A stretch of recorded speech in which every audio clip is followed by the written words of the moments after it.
ದುರ್ಗಾ, ನಿನ್ನ ನೋಡ್ತಾ ಇದ್ರೆ ನನ್ಗೆ ಅಯ್ಯೋ ಪಾಪ ಅನ್ಸುತ್ತೆ. ನಿನ್ ಕಣ್ಣೆದ್ರಿಗೆ ಏನೆಲ್ಲ ನಡೀತಾ ಇದ್ರು ಅದ್ ಯಾವ್ದ್ರ ಬಗ್ಗೆನೂ ನಿನ್ಗೇನೂ ಗೊತ್ತಾಗ್ತಾ ಇಲ್ಲ ಅಲ್ವಾ? ನಿನ್ನ ಕಣ್ಣೆದ್ರಿಗೆ ಸಾಕಷ್ಟು ರಹಸ್ಯಗಳಿದೆ ದುರ್ಗಾ, ಆದ್ರೆ ನಿನ್ನವರೇ ಕತ್ಲೆಲಿಟ್ಟಿದ್ದಾರೆ. ಸುತ್ತಿ ಬಳಸಿ ಮಾತಾಡ್ಬೇಡ ಮಾಡ್ಬೇಕಾ? ಅದೇನು ಅಂತ ನೇರವಾಗಿ ಹೇಳು. ಹೇಳ ಅಂಬಿಕಾ, ದುರ್ಗನ್ಗೆ ಎಲ್ಲಾನು ಹೇಳ್ಬಿಡ್ಲಾ?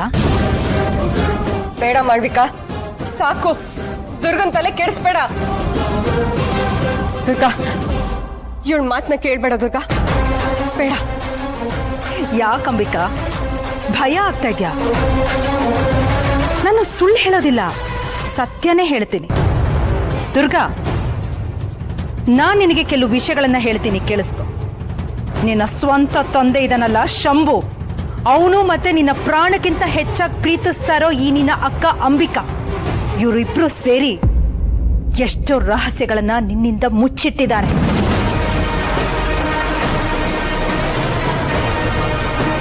ಇಲ್ಲಿವರೆಗೂ ಈ ಅಂಬಿಕನ್ನ ಕೊಂದಿದ್ದು ನಾನೇ ಅಂತ ನಿನಗೆ ಗೊತ್ತೇ ಇರಲಿಲ್ಲ ಅಲ್ವಾ ದುರ್ಗಾ? ನನ್ನನ್ನೇ ಹುಡುಕ್ತಾ ನೀನು ಅಲಿತಾ ಇದ್ರು ಸದಾ ನಿನ್ ಜೊತೆಲೇ ಇದ್ದ ಈ ನಿನ್ನ ಅಕ್ಕ ಅವಳನ್ನ ಕೊಂದಿದ್ದು ಇದೇ ಮಾಳ್ವಿಕಾನೆ ಅನ್ನೋ ವಿಷಯ ನಿನಗೆ ಕೇಳೇ ಇರಲಿಲ್ಲ.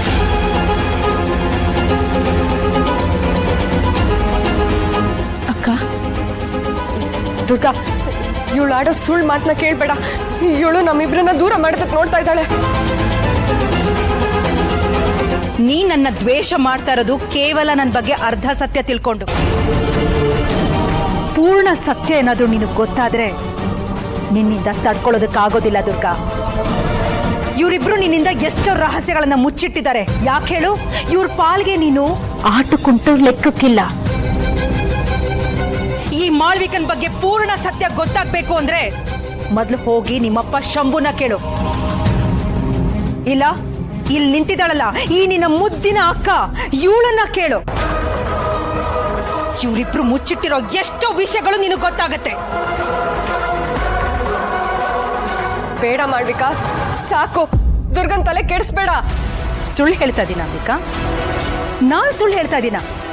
ಸರಿ, ಹಾಗಾದ್ರೆ ನಾನ್ ಹೇಳ್ತಾ ಇರೋದು ಸುಳ್ಳು ಅಂತ ನಿನ್ ತಂಗಿ ಮೇಲೆ ಆಣೆ ಮಾಡಿ ಹೇಳು.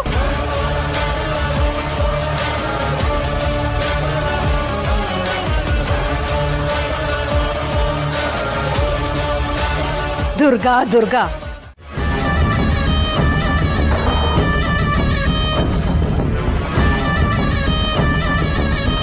ಅಪ್ಪ,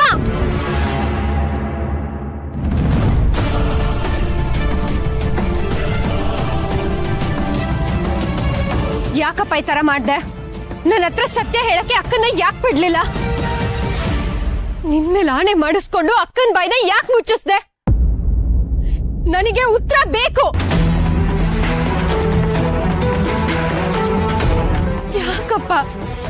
ಯಾಕಪ್ಪ ಯಾವಾಗ್ಲೂ ನನಗೆ ಹೀಗ್ ಮಾಡ್ತೀಯ?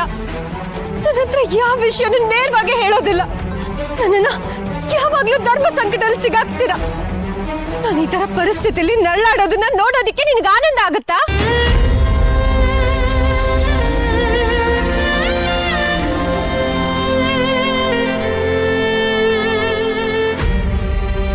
ನಿನ್ನೆ ನನ್ನ ಪ್ರಪಂಚ ಅನ್ಕೊಂಡಿದ್ನಪ್ಪ.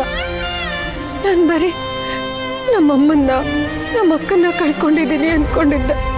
ಇಲ್ಲ, ನಮ್ಮಕ್ಕ ಯಾವಾಗ ನನ್ನಿಂದ ದೂರ ಆಗ್ಬಿಟ್ಲು, ನಾನು ನಮ್ಮಪ್ಪನ ಕಳ್ಕೊಂಡು ಅನಾಥ ಆಗ್ಬಿಟ್ಟ.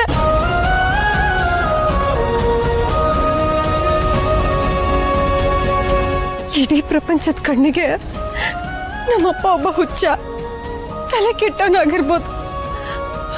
ಆದ್ರೆ ನನಗ್ ಗೊತ್ತಿತ್ತು ನೀವು ನಿಮ್ದೇ ಆದ ದೈವಿಕ ಲೋಕದಲ್ಲಿ ಬದುಕ್ತಿದ್ರಿ ಅಂತ.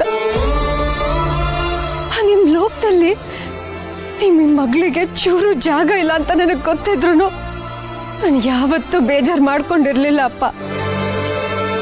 ನಿಮ್ ಮಗಳಾಗಿ ನನ್ನ ಕೈಲಾದ ಕರ್ತವ್ಯಗಳನ್ನ ಪ್ರಾಮಾಣಿಕವಾಗಿ ನಾನು ಮಾಡಿದ್ದೀನಿ. ಎಲ್ರು ನಿಮ್ನ ಹುಚ್ಚ ಅಂತ ಕರೆದಾಗ ಇಡೀ ಪ್ರಪಂಚದ ವಿರುದ್ಧ ನಿಂತು ನಿಮ್ ಪರವಾಗಿ ನಾನು ಮಾತಾಡಿದ್ದೀನಿ. ಹಾಗಿರುವಾಗ ಒಂದು ದಿನ, ಬರೀ ಒಂದಿನ ನನ್ ಪಾಲ್ಗೆ ಅಪ್ಪ ಆಗಿರೋದಕ್ಕೆ ನಿನ್ ಕೈಯಲ್ಲಿ ಆಗ್ಲಿಲ್ವಾ ಅಪ್ಪ? ಅಪ್ಪ ನಿಜ ಹೇಳು, ನಿನ್ ಕಣ್ಣಿಗೆ ನನ್ ಕಾಣಿಸ್ತೀನ? ಈ ಮಗಳ ಮೇಲೆ ಪ್ರೀತಿ, ಮಮತೆ, ಕರುಣೆ ಅನ್ನೋದು ಏನಾದ್ರೂ ಒಂದಿದೆಯಾ ಅಪ್ಪ? ನೀನ್ ನಿಜವಾಗ್ಲೂ ನನ್ನ ಪ್ರೀತಿಸ್ತೀಯ? ಹೋಗ್ಲಿ ಬಿಡು, ನಿನ್ ಮಕ್ಳು ಅನ್ನೋದು ನಿನಗ್ ನೆನ್ಪಿದೆ ಅಪ್ಪ? ಮಾತಾಡಪ್ಪ, ಹೇಳು. ದುರ್ಗಾ, ಅಪ್ಪನ ಜೊತೆ ನೀನ್ ತುಂಬಾ ರೂಢಾಗಿ ಮಾತಾಡ್ತಿದ್ಯಾ, ಸಾಕು ಸುಮ್ನಿರು. ಯಾಕೆ ಮಾತಾಡ್ಬಾರ್ದು ನಾನು? ಇವ್ರಿಗೆಲ್ಲ ಗೊತ್ತಿದ್ರು ಆ ನರ್ಕಕ್ಕೆ ನನ್ನನ್ನ ಯಾಕೆ